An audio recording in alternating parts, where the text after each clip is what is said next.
Guys, this week we are continuing on with our statistics unit. Today we're going to look at box and whisker plots. So here on the screen you see a double box and whisker plot. This basically divides, what a box and whisker plot does is it divides your data into segments of 25% each.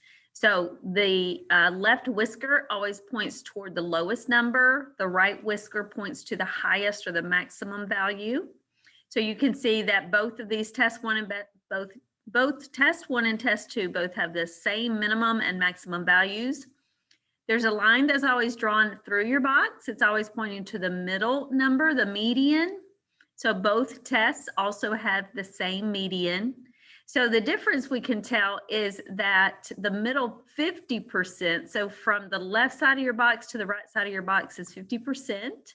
So in test two, the middle 50% of your data is more condensed than test one. Test one, we have a larger spread of data than in box or test two. So from the lower whisker to the right side of your, or the, excuse me, the left side of your box, this is 25% of your data.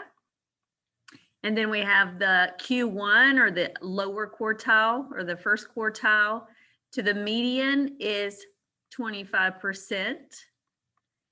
From the median to the right side of your box is 25%.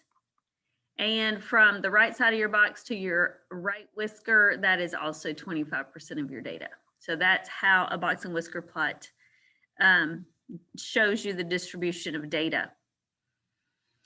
So for, and one of the things that we can't tell from a box and whisker plot is we can't tell how many pieces of data total there are. So if we had taken a survey and asked people a question and then recorded the results on a box and whisker plot, we wouldn't be able to tell how many people participated in the survey. All right, so for test, we'll do test one on this side, which is the bottom one, and test two on the right side. All right, so what is the minimum? Well, they're both the same minimum. They both have a minimum of 3. Let's say test 2, test 1. I don't want it to be confusing. All right, the lower quartile, also called quartile 1, for test 1 down here is 6. And for test 2 right here, we have 9. The middle number, the median, is the same for both. They both have a median of 12. And then our Q3 upper quartile, or our third quartile, is 16 for both of them. And they both have the same maximum. So they both have a maximum of 21. All right, now one thing that we also need to figure out is what is the interquartile range. Now, if I ask for just the regular range, I would not want to know what is 3 from 21, and both of these have the same. So 21 minus 3 is what, 18? So the range of the data is 18. But if we're talking about the middle 50%, I want to know what is the interquartile range? What's the difference between our first quartile and our third quartile? So the interquartile range on test 1 is 10. And the interquartile range on on the second one is 16 minus 9, which is 5. Where did I get that?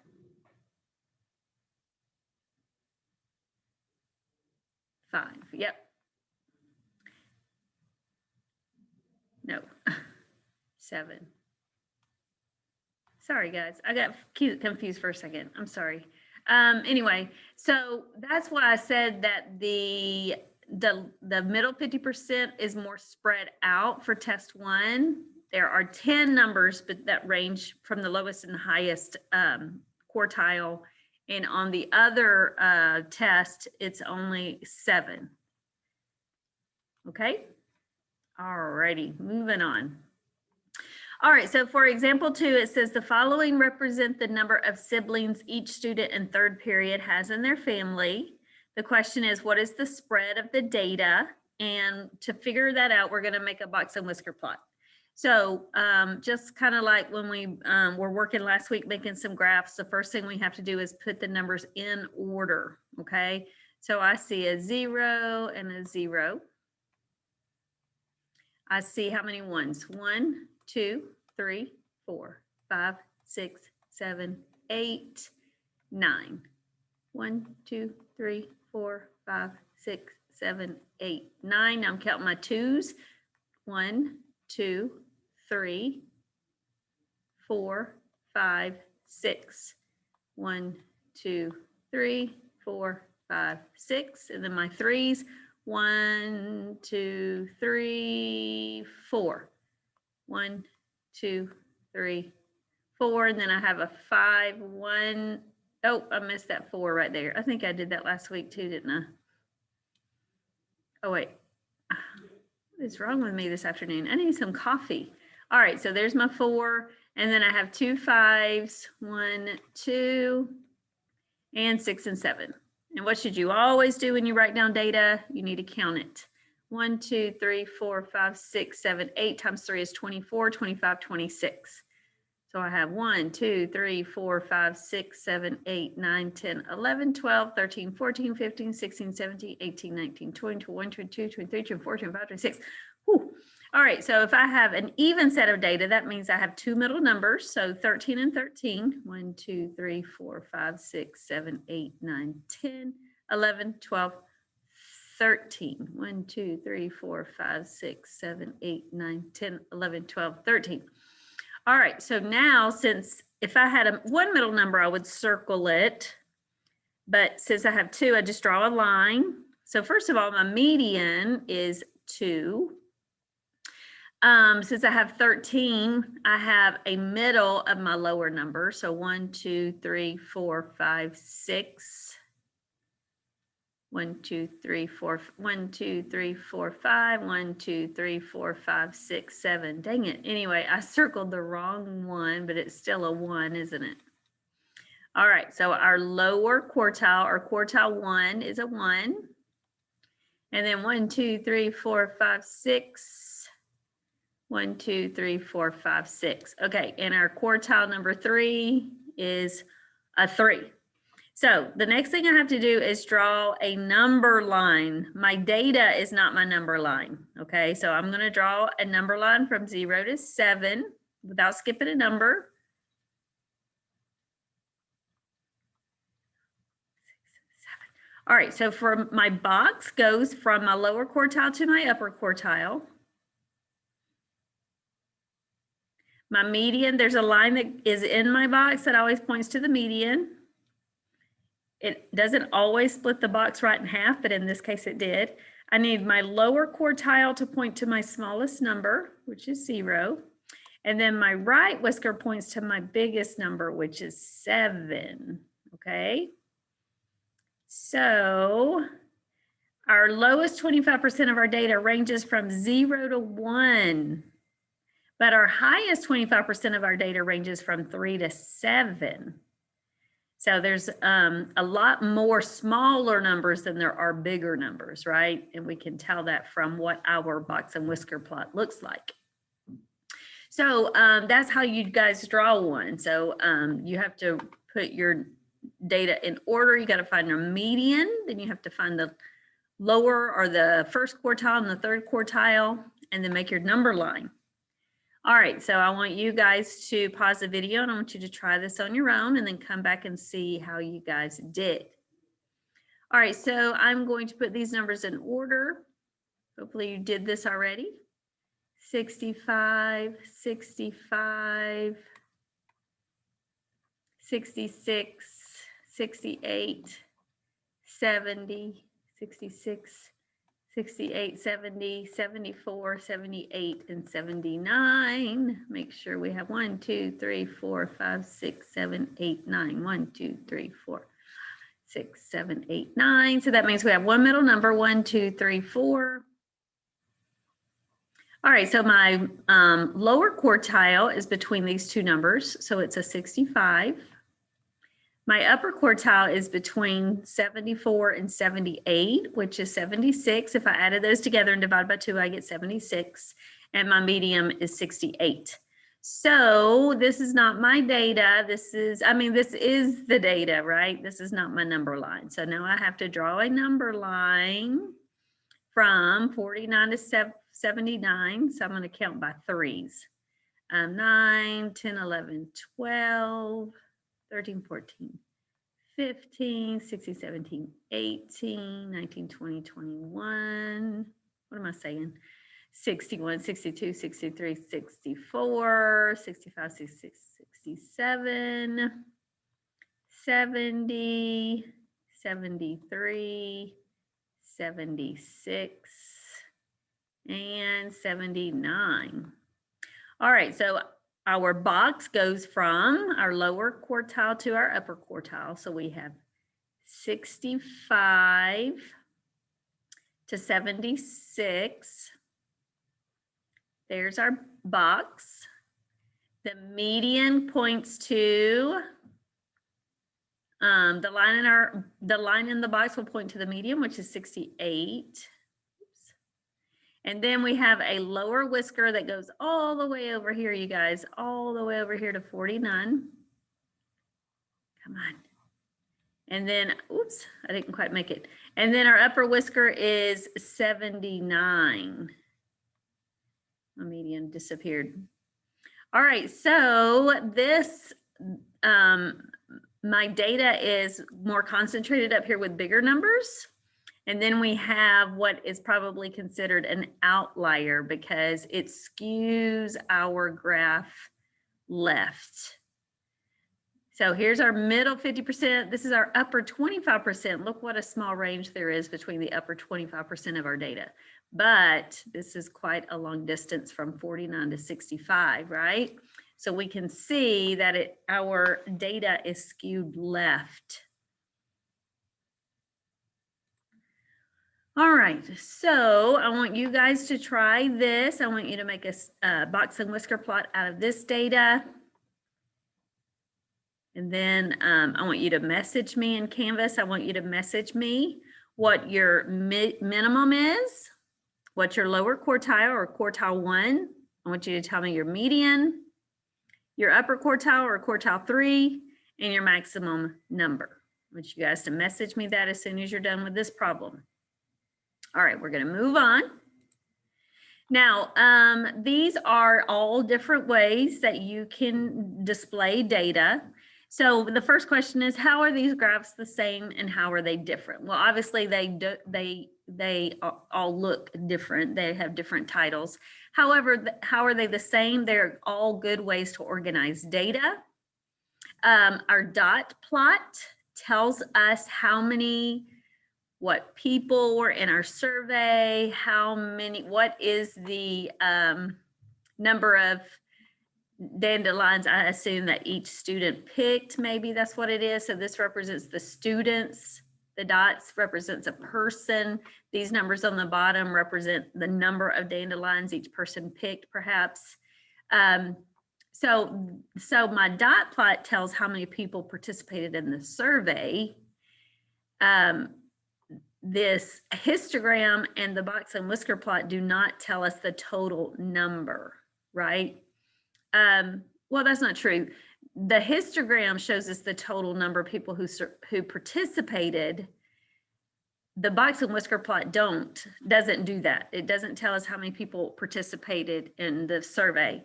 However, the thing about the histogram is I can tell that there were 12 people that was between the inches of 64 and 66, but I don't know how many were 64 inches, how many were 65, and how many were 66. I just know that 12 people were between 64 and 66. You see what I'm saying? All of these 12 people could have been 66 inches tall and no one could have been 64. I just don't know that from this histogram. So if I add up the 2 plus 4 plus 12 plus 7 plus 1, I can tell how many people participate in the survey. That is true, but I can't tell exactly how many people were exactly 61 inches tall. So I wouldn't be able to figure out the mean from this data. I couldn't tell what the exact median is, even though I do know the range that would be probably in the middle. But for a dot plot, I could tell exactly what the mean and the median are because I could list out these numbers, right? I definitely know the median in a box and whisker plot because that's what this line right here is showing me. I wouldn't be able to figure out the mean, however, because I don't know how many total sixth graders this box and whisker plot represents. So those are kind of the differences in what you can tell from each of these graphs. Now, the spread of the data, we can tell that this is pretty symmetrical. This is the shape. It's almost symmetrical, even though it's not exactly symmetrical. We can tell that we have the center. We can tell that this is going to represent the center of the data. This is going to show us, based on the data here, we can assume that the median is between 10 and 11. That's about the center. Here we know our median because that's what our line in our box and whisker plot shows us, right? We can usually tell if there's an outlier, if there's one number that's way off from the other numbers. These seem like they're pretty close together because we don't have a really short and a really long whisker. They're just a little bit different in their sizes, okay? All right, so it gives us a dot plot and it wants us to figure out the mean, median, range, the interquartile range, and the mean absolute deviation, which we did last week. The question is this data symmetric? Well, it's not symmetric. If it was symmetric, it would look, it would basically have a figure that, or a shape kind of like that. And ours does not, right? We can see this is not symmetric. Just from the shape, we can tell it's not symmetric. All right, so these dots represent people, and the numbers on the bottom represent how many number of hours of sleep each person got. So one person got 8 hours. I'm going to put my data right here. 4 people got 9 hours. 3 people got 10 hours. 2 people got 11. And 2 people got 12 hours.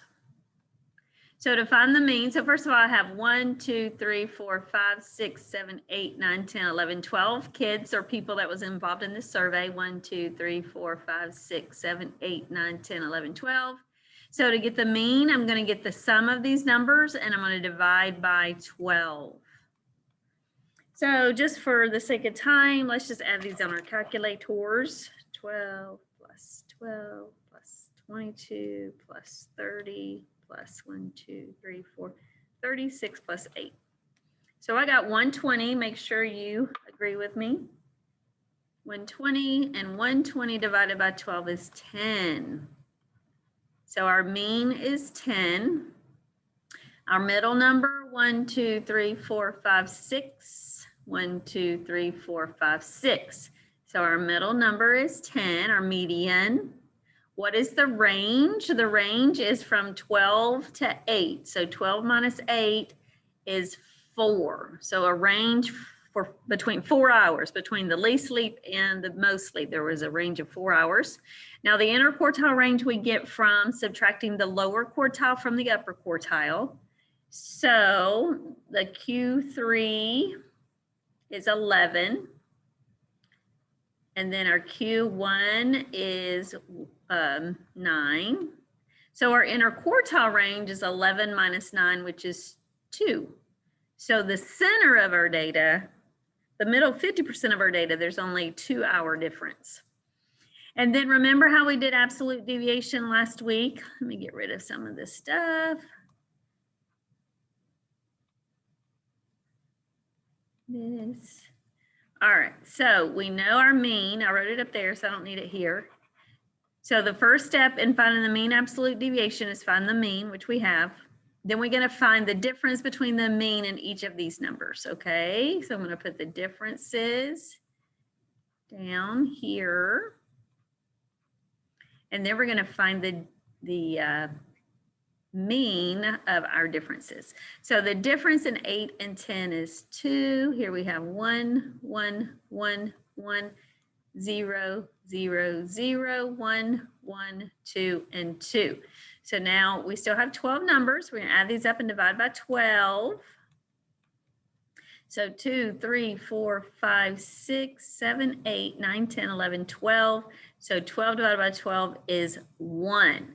So the mean absolute deviation is 1. So that means on average, all of these data points are only within 1 hour of the mean. So that's a very small mean absolute deviation, which means that all of our numbers are pretty close together. They're all on average 1 hour away from the true mean. That's what that means. All right. All right, let's look at this question. You'll have one of these on one of your assessments this week. Jackie earned scores of 88, 94, 89, and 85. What is the lowest score she can get on her next test and still finish, with an average score of 90?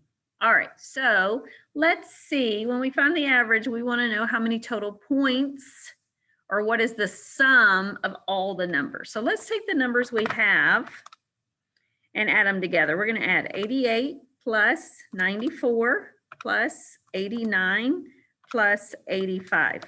So right now, how many points has she earned? Right now, she has earned 356 points. All right, so she wants a score of a 90. How many points would it take if you have a total of 5 grades? We need one more test grade, right? So won't she have 1, 2, 3, 4, 5 grades? So how do we know how many points she'll need out of 5 grades? Well, we're going to multiply 90 times 5. Hopefully you're writing this down, or you're going to remember this because you have a question like this somewhere. All right, so 90 times 5 is 450. So with 5 grades, to get an average of a 90, you have to earn 450 grades or points, right? Well, Jackie's already earned 356 points.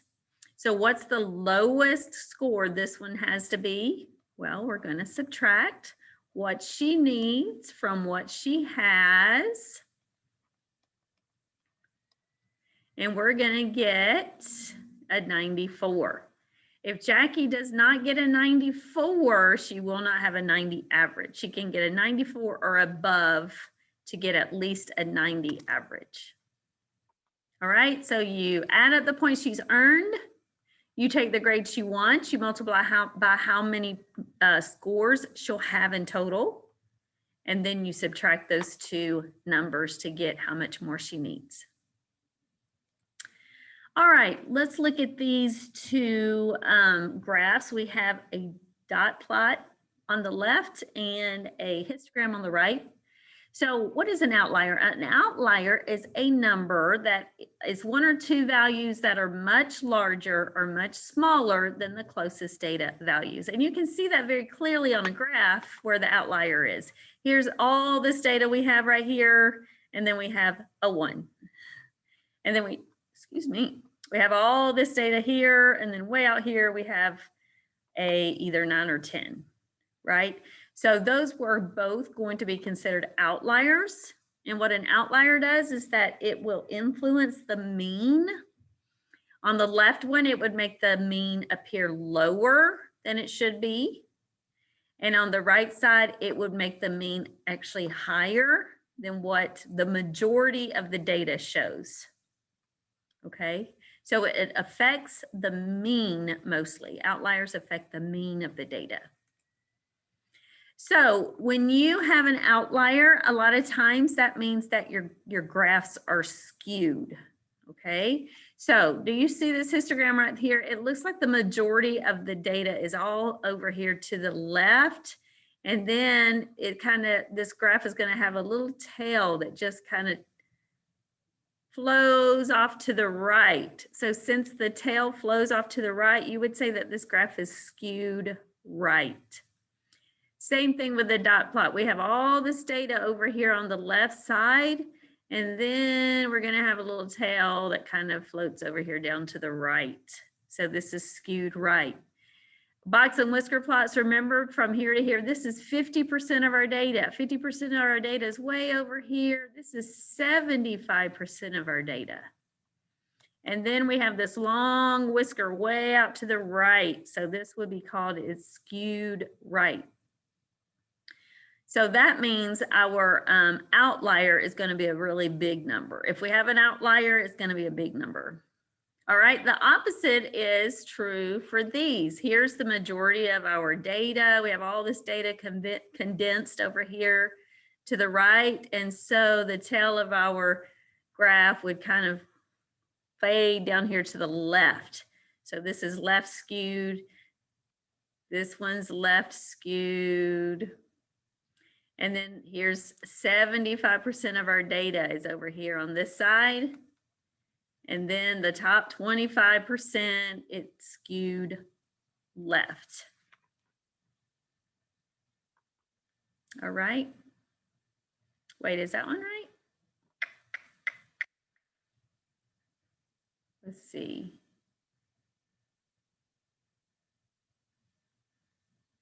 No, that's not right. This is not, this isn't, this one's hard to tell. These pictures are very similar, aren't they?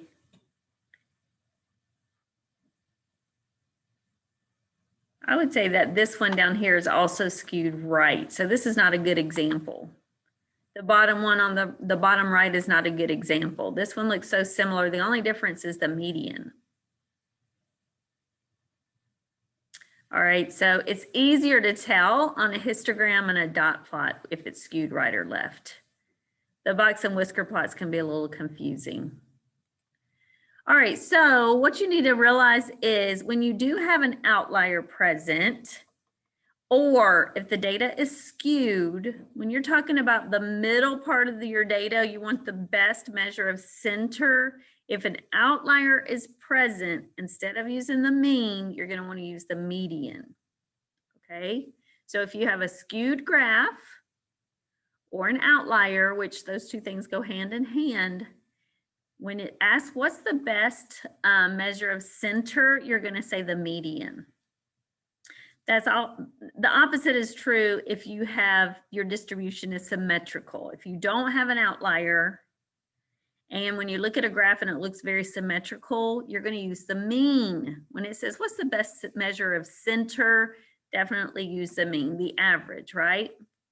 Now, when we're talking about the best measure of spread, we want to know, give me the best number that tells us how the majority of our, how spread out the majority of our data is. Well, if there's an outlier present, you're going to use the interquartile range. So you're going to find the lower and upper quartiles and subtract them. If the data is not, if it doesn't have an outlier, and if your graph is symmetric, then you're going to use the mean absolute deviation when you're talking about the spread of the data. And we found both of those things a few slides back. Okay, so if you need to go back and review that, make sure you do that. All right, well, that's it, you guys. I hope that helped you as you're doing your work this week.